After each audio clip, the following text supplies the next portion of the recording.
Такое событие в формате «Стенка на стенку» проходило в столице впервые. Возраст участников товарищеского турнира по самбо в рамках Дней Москвы в Бишкеке до 16 лет. Открытие соревнований сопровождалось выступлением звезд кыргызской эстрады. Многие члены молодежной сборной Москвы по самбо впервые в Кыргызстане и очень лестно отзывались о нашем народе и кухне. Некоторые соперники встречались между собой раньше. Спортсменам обеих команд победы давались нелегко. Мне очень понравился Бишкек. Очень хороший народ, гостеприимный. Мы кормили очень вкусно. Понравилось, конечно. Как схватка, тяжелая. Выиграл по последнему предупреждению. Тяжело было. Соперник сам был физически развитый. Тяжело было кинуть. Очень классно, что ребята из Москвы приехали к нам. Моя схватка была напряженной. Я упустил несколько хороших моментов. Вырвать победу удалось благодаря его ошибке. Я быстро среагировал и получил очко.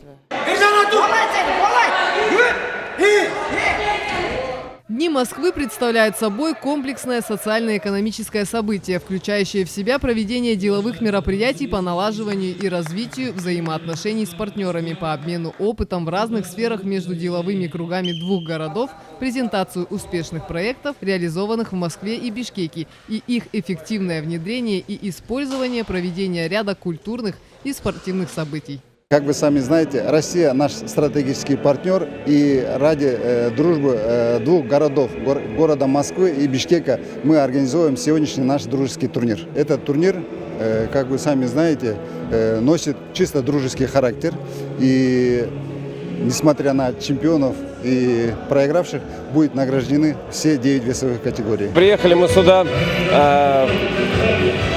с визитом от мэрии Москвы, которые дружат с Бишкеком, и мы должны также дружить.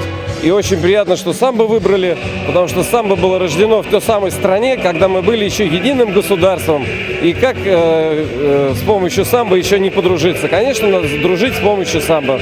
Победителей и призеров в турнире не было. Победила, как говорится, дружба. Всех участников соревнований наградили памятными медалями. Мария Иванова, Азамат Кадыр Токтоев, Алато 24.